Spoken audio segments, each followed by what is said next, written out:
कदिन मन में किए विचार,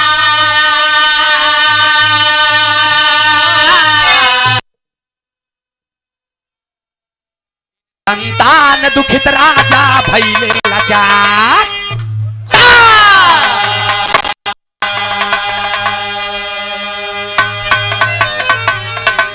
याद रहे दोस्त,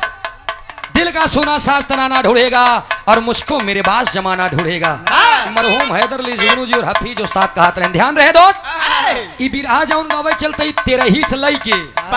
ई ब्रह्मभोज से लई के हर तरीके से जन्म से लई के मरण तक एक नसीहत दी आप लोगों के। ध्यान रहे दोस्त, ऐसे ऐसे कवि, ऐसे ऐसे रचयिता, ऐसे ऐसे लेखक हमारे अखाड़े में रहे दोस्त। नाज है ऐसे ऐसे लेखकों के ऊपर। ध्यान रहे दोस्त, महल में बाग बगीचा सब कुछ है, लेकिन आज राजा मोरंग जी की धर्म पत्नी, बगीचा धन दौलत सब कुछ है, लेकिन आज अगर दोनों प्राणी तड़पत है, रोवत है, केवल एक ही लड़कियां भरे। कव्वाली के भाव में बताओ लोग मार साहब कैसे ई गीत हमारे उस्ताद हैदर अली जुगनू जी गावत रहे। मुसलमान भाई समझेंगे कैसे।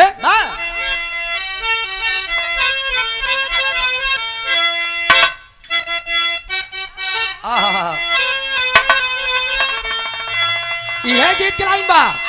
अरे हर चीज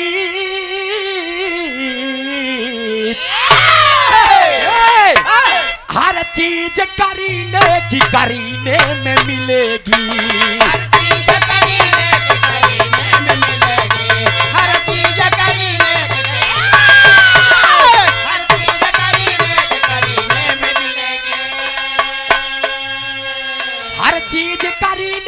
हर चीज करीने में मिलेगी, तो अरे हर चीज करीने की, अरे करीने में मिलेगी।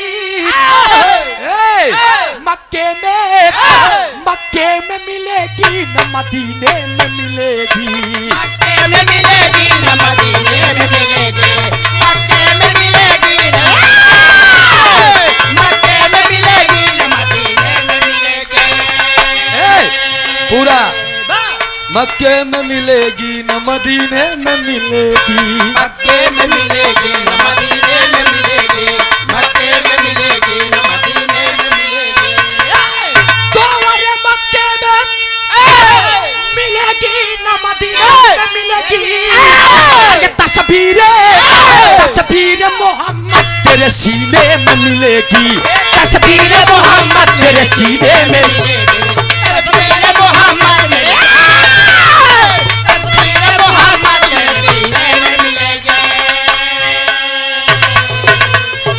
ध्यान दे।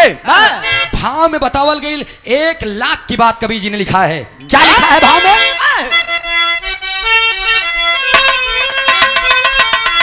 अरे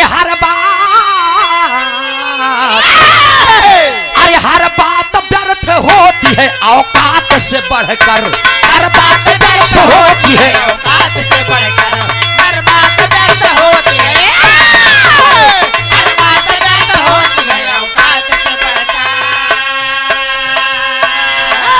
हर बात व्यर्थ होती है औकात से बढ़कर,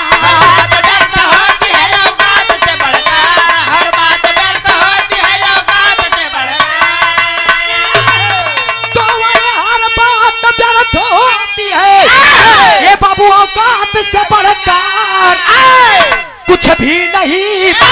कुछ भी नहीं संसार में औलाद से बढ़कर, कुछ भी नहीं संसार में औलाद से बढ़कर, कुछ भी नहीं है संसार में,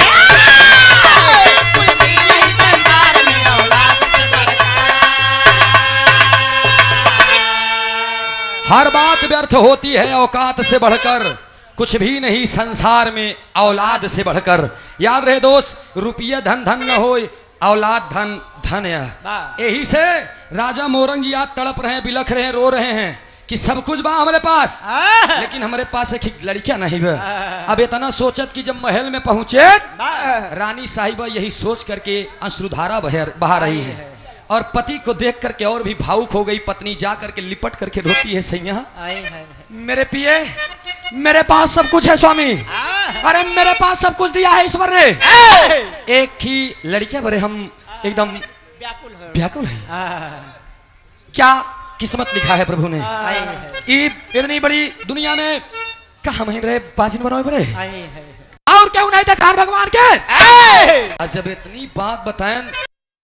मर्द के दिल में बात लग गई, लगा रो हुए। अब मनसेधु एकदम गले से लगा के पूरे तिजोरी में ताला लगाए दे, ताला लगा के चाबी लग जाए के दे के लग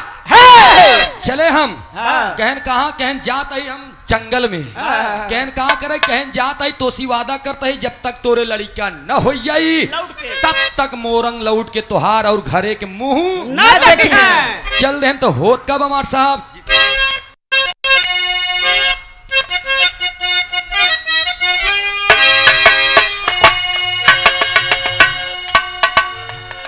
जिसके घर सुंदर नारी आर्य किस्मत में लिखा विधाता सर्वदा हाथ मलने को। स्वामी आप कैसी बहकी बहकी बातें कर रहे हैं। अगर लड़का नहीं बे तू चला जाता तोरे रहते तो हमरे लड़का भवे न भैन, और जब तू चला जाब तो हमरे लड़का कैसे होई। कहें तोरे लड़का इतना कह के बियाबान जंगल के रास्ता सिधार देहन, और जब रास्ता सिधार देहन चल देहन, जब चल देहन तो होत का एक लाइन तर्ज लगे मार साहब। यह तरज के लाइन बा, ये हमरे उस्ताद हैदर अली जुगनू जी वाली लाइन बा। कैसे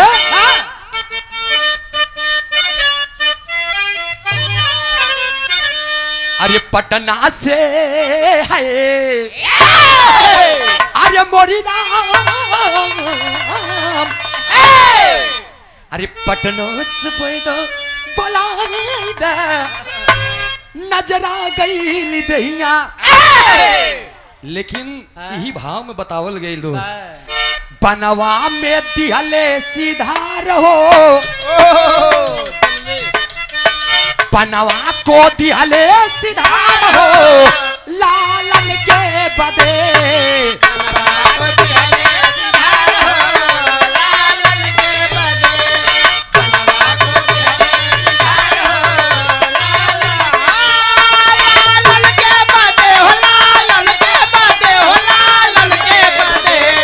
बनवा को दिहले सिधार हो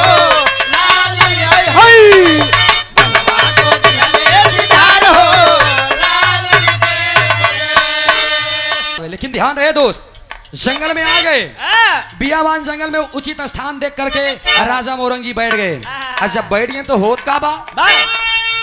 जाई के पहुंच गए घोर पिया बनावा, जाके पहुंच गए घोर पिया बनावा,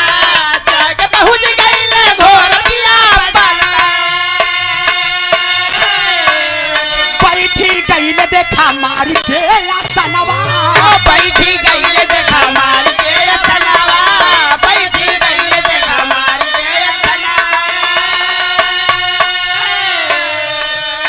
मंत्रों का कैले उच्चार हो, मंत्रों का कैले उपचार हो लालन के बदे, मंत्रों का कैले उपचार हो लालन के बदे, हो लालन के बदे, हो लालन के बदे।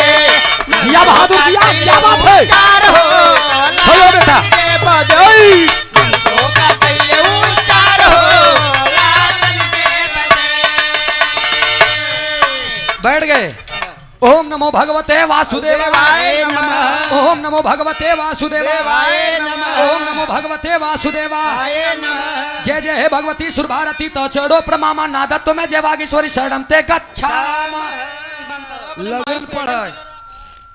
ईमानदार अपने माइक पेटन सीखे रहा, तोरे मौसिक पेटे सीखे रहा। गौर करेंगे बाबूजी। इधर बैठ गए, आज हम मंत्रों का उपचार करने लगे, तब तक आकाश मार्ग से देव ऋषि नारद जी चले जा रहे थे। आज जब उनके काने में आवाज गई, राजा मोरंग के आवाज गई, तो नारद जी कहनी जंगलवा में की तपस्या करत बा। लौट के आए जहिया नारद कुछहू न पावे, बा कुकुर फेंक दुई हड्डी लड़ावा। हड्डी फेंक दू कुकुर लड़ावे। देव ऋषि नारद जी आ गए। आए के बाद नारायण नारायण नारायण नारायण एकदम तपोलीन है, ध्यान भंग नहीं होत बा, लेकिन मर रट्टा लगाए हैं नारद जी। तब तक ध्यान भंग, जब आंखी खोलन सामने देव ऋषि आदि शक्ति, अरे बाप रे बाप, मानस पुत्र भगवान श्री देव ऋषि नारद जी कहन मुनिवर सादर प्रणाम मुनिवर, चरणों में गिर गए और बोले कहन क्या बात है मोरंग, सब कुछ तुम्हारे महल में भरा हुआ है, बाग बगीचा धन दौलत अटारी एकदम महल एकदम लहलहात बा, कौन सी कमी हो गई? ई जंगलवा में काहे आई या लगन फुफुआ है, तू लगन फपक के रो है प्रभु, फूल जैसी नारी दे दिया है आपने, बड़ी सुंदर मेहरारू हमार, लेकिन एक कसक छोड़ दे है, हमरे मेहरारू के खिलड़ी क्या नहीं दे है, दुनिया वाले ताना मारा थे कि बाजिन के मुंह देख ले तो दिन न पार होई। स्वामी एक खिलड़ी क्या कहना रे, कहने एक बात बताई, कहन का कहन तोसी बड़ा लंठ मनई हम देखा नहीं। नारद जी कहने रे यार का जंगलवा में तपस्या कर साड़ी क्या होई, अवैया भैया देव ऋषि नारद जी आ गए। कहने एक बात बताई, कहन का कहन स्वामी दुनिया के हर तीर्थ यात्रा कोना कोना मैंने खोजा, लेकिन कहीं पर ऐसा कहूं ऐसा जुआड़ा ही न लाग कि हमरे मेहरारू के लड़का हो जाए। देव ऋषि नारद जी कहन हम जैसे कहा थे अगर तू वैसे करब्या तो गारंटी बा हमार की तोहरे मेहरारू के लड़का होए। अरे बाप रे बाप, उठिए राजा मोरंग की पकड़ के लुंगी लटक गए रे रे रे प्रभु, बस बस बताई हमका कैसे लड़का, तब बताने की तर्द लग गई मार साहब।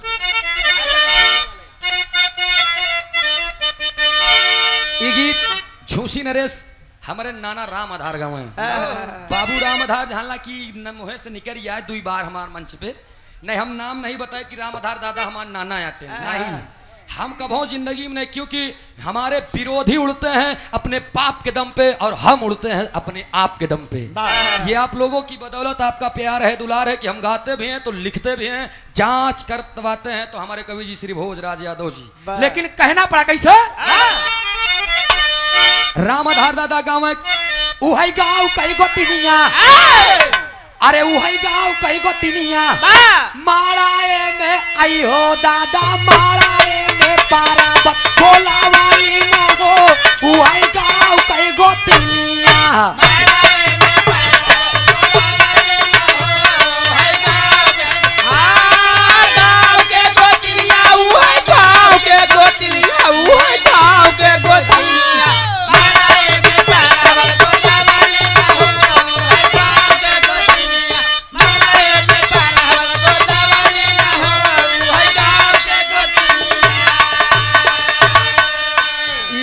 उस्ताद हमारे राम आधार दादा, लेकिन उनकर लड़का हैदर अली गुरु जी गाए थे लौकुश चरित्र में आप लोग सुने हो गया, दुईठी नान जोगिया, अरे दुईठी नान जोगिया, पेड़ावा में घोड़ावा बांधावा लेना हो, दुईठी नान जोगिया, पेड़ावा में घोड़ावा बांधावा लेना हो, दुईठी नान जोगिया, दुईठी लाल जोगिया, दुईठी लाल जोगिया, सही है बेटा,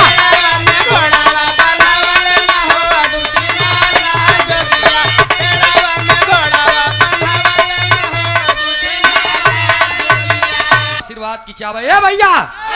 लेकिन बिरहा पे आप लोग ध्यान दीजिएगा। अरे नारद बाबा बीड़ावा बाजावा ले ना हो, राजा मोरंग कैसा मनावा,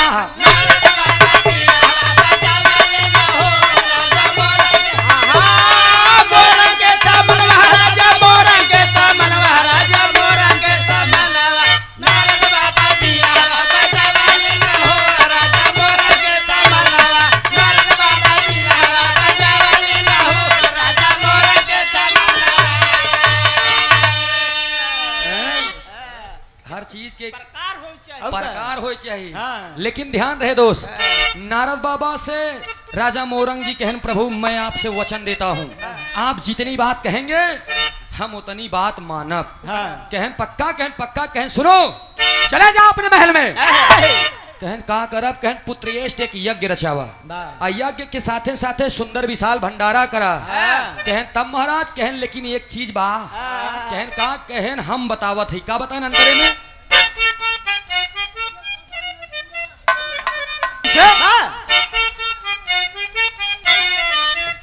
नारद जी बताए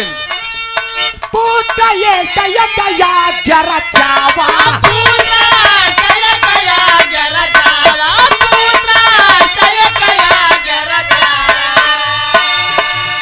सारी नगरी में निमंत्रण भेजवा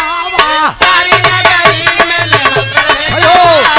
सारी नगरी में निमंत्रण भेजवा ई आई बतिया नारद जी बतावा ले ना हो राजा मोरन कैसा मानावा ई आई बतिया नारद जी बतावा ले ना हो राजा मोरन कैसा मानावा ई आई बतिया नारद जी बतावा ले ना हो राजा मोरन कैसा मानावा ए भैया बिरहा पे हमरे तनी ध्यान दिया बिरहा से ध्यान हटे ना नारद बाबा बताएं कहन पुत्रेष्ट एक यज्ञ रचावा ओकरे साथे साथे विशाल भंडारा करा अब भंडारा में कहन का करब कहन 3 लोग 14 भुवन में जितना जोगी रति मुनि तपसी अरीब गरीब अंगता मंगता इखारी भिखारी हो सबके न्योता दे रहे लेकिन जेका जेका हम मना करते ही ओका ओका न्योता कहन केकर केकर न्योता नहीं काट देख बस स्वामी बतावा तो देव ऋषि नारद जी बताएं का बताएं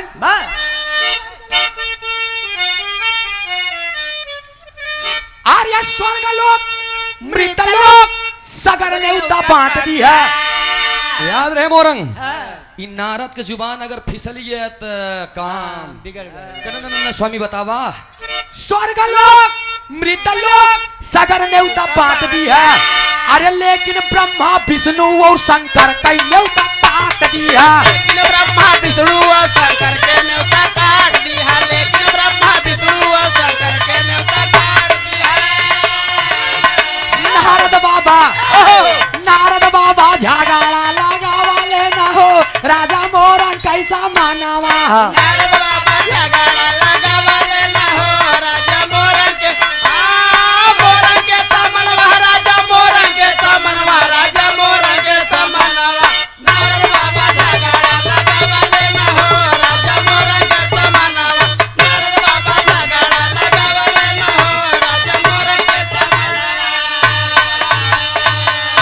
एक लिख के रख दो बिरहा के लास्ट में गाई दे भैया ऐसे बैठा बिरहा ना डिस्टर्ब करा ना हम गाई दे तोहार ए भैया राजा मोरंग जी बताएं देव ऋषि नारद जी बताएं है मोरंग स्वर्ग लोग मृत लोग सगर न्योता बांट दे हम का इतराज लेकिन ब्रह्मा विष्णु और शंकर के न्योता इतने तब मोरंग जी 3 परक पीछे हो गए रे बाप पगलाई गया प्रभु वही दुनिया के मालिक वही सबके करता धरता वही लड़का दे वाले उनकर न्योता काट दे तो का कद्दू मिली लड़किया कहन वही तीनों तो गुण नहीं यहाँ अगर वही तीनों न्योता पाएन तो तोहरे मेहरारू के लड़किया पूछा आगे पीछे दबाई लेहन राजा मोरंग स्वामी हम न दे जैसे 3 लोग 14 भुवन के कोने कोने हम परेशान भय कम से कम यही से लड़किया हो जाए तबाव चल देहन आयन तो राजा मोरंग के मेहरारू 98 भरे के टिकुली लगा के बैठी रहे आयन जब पहुंचन खेखारत की कस टिकुल्ला लगा के बैठी मेहरारू कहा आई गया होगी हमारे लड़किया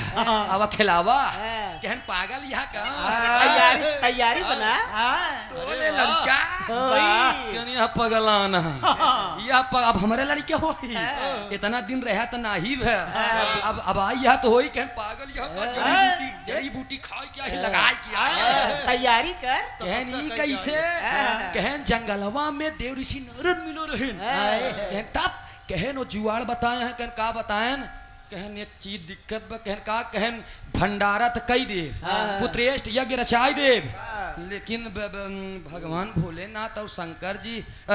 भोले बाबा ब्रह्मा जी और विष्णु जी के न्योता ना दे मेहरारू बमक गए अरे मान ला नारद पागल है तू पगल तू चुप्पे से न्योता दे दे लेकिन स्वामी तब मोरंग जी के देखते लबला वही के जात तय चुप हमका करा दे अपने मन की। अब हम तोर बात मानब ना। आज तक मनते चला आया है कब हमका मिला नहीं। अब इधर पुत्रेष्ट की तैयारी करने लगे, एकदम यज्ञ भरपूर हो गया। आज जब सुंदर विशाल भंडारा फान दे पूरे नगर में न्योता दे रहे, पूरे गांव देश के माई बहन लोग हुआ पहुंचत यहाँ बड़ा बड़ा बेलना लेके, पूरे दुनिया के लोग आज जब पहुंचत यहाँ तो गावत यहाँ गाना का गावत यहाँ हमारे साहब हमारे इलाहाबाद वाली मेहरारू गाँव है कैसे गेहुआ के बोल नहीं गसुगना, अरे गेहुआ के बोल नहीं गसुगना बलम मोरा पूरी के तरसाई। प्रतापगढ़ वाली रहा घूंघटा उठा का ये दीदी हम गाई का, तब तो इलाहाबाद वाली रहे का गाँव देगा तो टुपुक देहस्तानी से मोरे राजा की मोरे दुल्हा के गजब इलाहाबाद वाली का खाए नहीं आई का रे तनी खा ले बोलते से तब कहा है मोरे दुल्हा के गजब पढ़ाई, अरे मोरे सैनो के गजब पढ़ाई हमारे कान पासा बिकाई है। मिर्जापुर वाली गाँव है तारे नरिया नवाज के बारी ऊपर श्याम गेदा लगाए। बनारस वाली गाँव है ढाढ़े रहो मुरली वाले बाबू राम कैलाश जी गाँव है किता भाई हम गंगा नहा भाई घोड़ैया हम लैला राजा कोड़ापुर राधेश्याम बहुपा गाँव है। यार केहू के क्या बताई, लेकिन लहरी काका के सानी कलाकार लड़की से भी रहा है तो ओ गाँव है कैसे गाँव है केतनऊ तू गंगा नहाइबू, अरे केतनऊ तू गंगा नहाइबू पतारा दुल्हा ना पैबू रानी।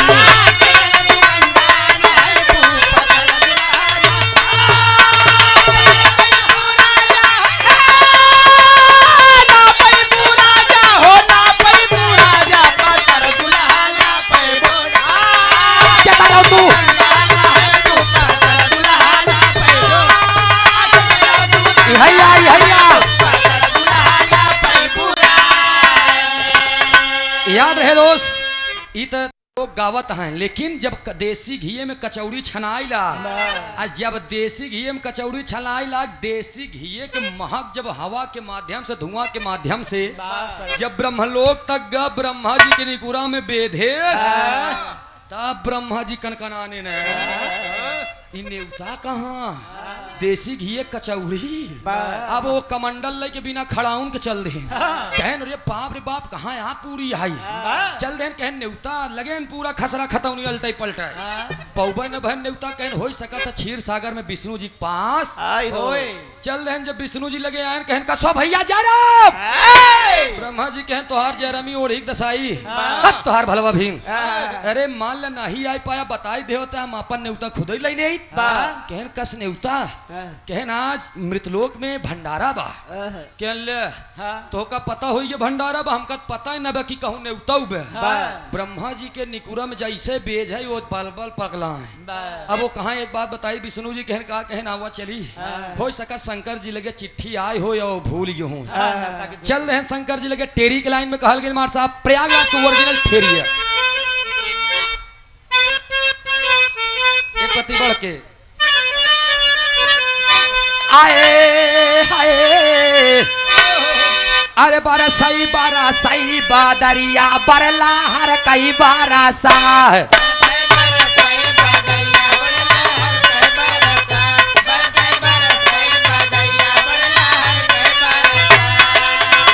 लगतैया साढ़ बेटवा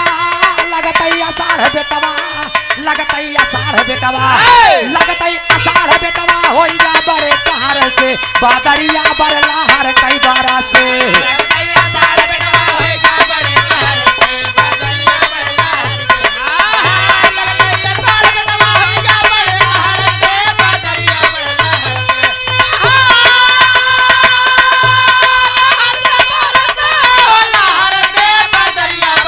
काजू बादाम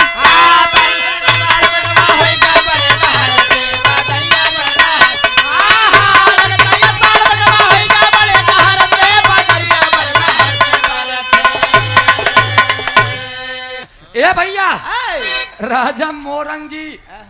एकदम प्रसन्न है। बस। वो भी समय आ गया ए, जैसे हिया भंडारा लोग खात हैं त्रयोदशत संस्कार ते रही ओम भंडारे में हम सब एकत्रित हुए हैं। जैसे सब जने भंडारा खाता वैसे मृतलोक में उस समय राजा मोरंग जी भी भंडारा फाने रहे। दुनिया के लोग आए भोजन करने लगे। आए ब्रह्मा जी और विष्णु जी पहुंच गए शंकर जी के लगे। और जब शंकर जी लगे कहन तो शंकर जी कहन ओ भैया जयराम कहन जयराम कहन का भा कहन दे हम जाई कहन का दे कहन दे बस चले कहन का दे कहन अरे वही नेवतवा दे मृतलोक में राजा मोरंग के घरे से जब चिट्ठिया पाया भगवान भोलेनाथ कहन तो कहते तना पता बा हमका तो यह नहीं पता कि मृतलोक में केकरे हिया का बा कहन देखा भोले बाबा ये मजाक अच्छा नहीं हुआ। हम मानत है तू गाजा भांग पिए थे चपक के लेकिन दे हमार हम जाई जा तू जा चाहिए। शंकर जी कहन भैया मैं आपसे चाहे जिस तरीके से पूछ लीजिए मैं कसम खाता हूँ हम का जानी हम का जानी देवता आई न इतना नहीं पी ले कि हम तो कलो के भूल जा कहन ओ ऐसी बात है कहन हाँ तीनों जने के कंधा पे ब्रह्मा जी हाथ रख दे कहन एक बात बताई कहन का कहन नेवता आए हो चाहे ना पूरी खाए जा शंकर जी पीछे नहीं हम न जा एक बार बिना नेवतक हमार मेहरारू सती गई रही महाराज राजा दक्ष प्रजापति के यहाँ सखियों का ताना पा करके वो हवन कुंड में कूद गई। हम लाश लेके दर दर भटके हम दोबारा बिना नेवता के जाप ना ब्रह्मा जी विष्णु जी कहन कस भैया तू कहन जहाँ बड़का भैया हुआ छोटका भैया दोनों जो ने चल देने के लाइन लास्ट तरजबा कैसे मार साहब पुरान चीज है और पुरान चीज में बड़ा दम होत बे नहीं भैया। कैसे जैसे पुरान चाउर पुरान गुड़ पुरान दाल पुरान गाड़ी पुरान दारू वैसे पुरान मेहरारू ना ना सही बात यह पहले के काकी दाई माई नानी हरे रहा तब मांग भर के सिंदूर लगावे हिया से लेके चुनाई तक तब मोट के सिंदूर लगावे तो दाई माई हरन मोट मोट राहत रहे दादा हरन मोट मोट रहा वैसे मोड़ दिमाग का हुआ 10-15 लड़कियां पैदा कर रहे हैं। अच्छा मोट दिमाग के होते तो थुथुर देहतन चला जाता है पताल लोग मायासुर के घरे ए भैया लेकिन पहले के दाई माई पूरा मांग भर के सिंदूर लगाओ तब आजा बाबा दादा ने 100-150 साल जिए आज वाली बिटिनी देख ला इसे उठा के तनिक पीक लेती है जो ने जल्दी मर गया दूसर ब्याह करी अरे मर नहीं जाता है तो अपने से मार डावती है पागल है का रुचि तू अपने ऊपर न लिहो तू बड़ा गौर से सुनती है अभी रहा अरे बा बिट्टी नहीं मन लगावती अच्छी बात है ऐसी प्रोग्रेस करा ए भैया लेकिन ब्रह्मा जी विष्णु जी चल दिए जैसे चलन होत का बा अरे राम बितावा गोरी रतिया ये हमारे अरे बितावा गोरी रतिया जायु भिन सारे बितावा गोरी रतिया तमाम गाना आए लेकिन इधर दोनों जने कहा कहन मार साहब अरे चला हो मोरे बिरना ब्रह्मा जी कहन अरे चला हो मोरे बिरना कचौड़ी बोला वही चला हो मोरे बिरना चला हो मोरे बिरना कचौड़ी बोलावे चला हो कचौड़ी बोलावे चला हो मोरे बिरना कचौड़ी बोलावे चला हो मोरे बिरना कचौड़ी बोलावे चला हो मोरे बिरना। और ये हमारे त्रिभुवन भैया बिरहा के मर्मज्ञ श्रोता हैं आप 51 रुपया का पुरस्कार ई भाव पे प्रसन्न होकर बहुत बहुत नमस्ते बाब आशीर्वाद दे हम बच्चे कला में कामयाब रहे याद रहे दोस्त इधर राजा मोरंग जी भंडारा फाने यहाँ आए की दुइनौ देवता चल रहे हैं जोगी का भेष बना करके और जब जोगी के भेष बनाए लें तो दोनों जनजोगी का भेष बनाया रे द्वारे पे आकर के आलग लगाया रे कोई न जान पाया मोरे गली औल छलिया चोर अब इतने पे दुइनों जने जोगी के भेष धारण करें आइए मृतलोक में राजा मोरंग के दुआरे आज अब दुआरे आइए जैसे विशाल भंडारा फना रहन किनारे कहती गए जौने कहती लाइट ना लगी रहा बैठ गए दुइनों जने खेखार के जब बैठे तब इधर पत्तल चलिए पूरी चलिए कशोला चल गया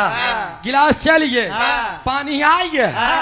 और लक्ष्मी नारायण की जय नहीं बोले पाए तब भाई ब्रह्मा जी हाय लगे हिंचई लागे। जब अगली बगली सामने वाले देखें तो कहा बड़ी यार देखा था जय बोलाए था विष्णु जी कहन भैया जय रब जय बोले थे ये सब तो कहीं देखा था।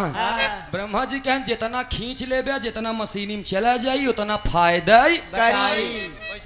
अब ध्यान देंगे आप तनी फिर आप इधर लास्ट लाइन बा एकदम बा पहुंचिए।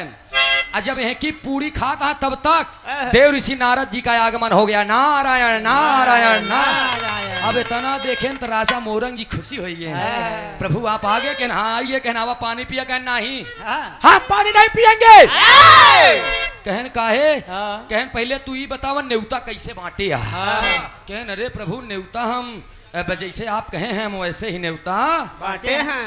विष्णु जी से कहें तू बतावा कहें जहाँ बड़का भैया हुआ छोटका भैया इतने पे नारद जी तुरंत मुहे में हाथ लगा दे कहन आप मुझसे चोरी कर रहे हैं आप साधु नहीं सवाधु हैं आप ढोंगी है। सही सही बतावा का तू ब्रह्मा नाट्या अरे का तू विष्णु नाट्या दोनों जने अक्का बक्का अपने रूप में हो गए। जब अपने रूप में हो गए तो कहन नारद बेटा बनी रहा तो जाई दे कहन ना पूरी खाया कहन हाँ कहन जब पूरी खाया तो राजा मोरंग के मेहरारू का लड़का आप बता दिए नारद जी लड़ गए हमका पहले बतावा आप राजा मोरंग के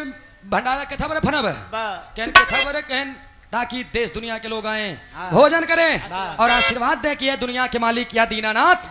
राजा मोरंग की मेहरारू का लड़का तू लोग आई है यहाँ ढोंग रचे लड़का दिया। ब्रह्मा जी लगे ना अपन खसरा खतौनी देखे कहन बेटा बेटवा नारद राजा मोरंग के मेहरारू के भाग्य में लड़का नारद जी कहे सुनो पिताजी अगर राजा मोरंग के मेहरारू के भाग्य में लड़का नहीं तो तोहरो भाग्य में कचौड़ी नहीं निकाला हमार समय समय कचौड़ी एक कचौड़ी टेढ़ बाकुल न रही है धैर्य पलरा भर कचौड़ी मिलाऊ हम पगलाई ये एकदम ब्रह्मा जी की मानी नहीं है। ये आज एकदम चौपट गई रही। विष्णु जी क्रोध में आकर के और बोल दिए कि नारद इस तरीके से देवताओं का अपमान करना तुम्हारे हक की बात नहीं है। नारद जी कहन अगर तुहार अपमान करब हमारे अधिकार के बात न हो तो बिना न्योता के पूरी खाप तोहरे वो अधिकार के बात न हो। अरे मोर माई फंस गए कैसे करी हम तब विष्णु जी ताव में आकर बोल दिए कि है नारद आज से राजा मोरंग के मेहरारू के उल्टी गिनती शुरू कर दो 9 महीना बीतते हो करे मेहरारू का लड़का इतना सुनते मान देव ऋषि नारद उनके चरणों में गिर गए और बोलने लगे स्वामी मुझे माफ कर दीजिएगा फूल जैसी नारी आपने दे दिया कितनी पवित्र बीबी दे दिया है लेकिन एक लड़का खातिर आप तरसवाई दे रहा बतावा आखिर आप आशीर्वाद दे रहा या वो मेहरारू के लड़का धीरे धीरे धीरे धीरे 9 महीना बीता और राजा मोरंग के मेहरारू के लड़का राजा मोरंग ध्वज के ताम्र ध्वज के मयूर ध्वज इतनी लंबी तब इतिहास यानी पीढ़ी इनकर लोग के चली ही कैसे आर्य भाई ले लालाना बाबू भाई ले लालाना ये पंचो भाई ले लालाना राजा मोरंग कई भावाना वाह भाई ले लालाना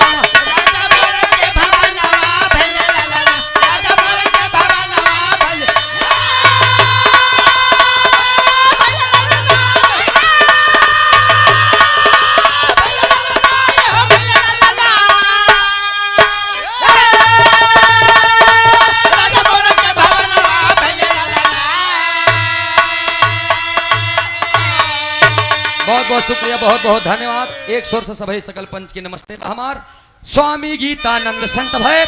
अरे भुल्लुर तजे कोता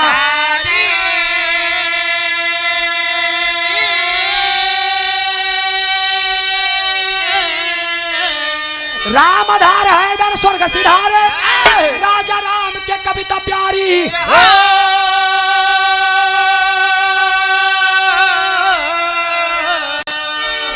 बदरिया बरलहर कई बरस अरे बदरिया बरलहर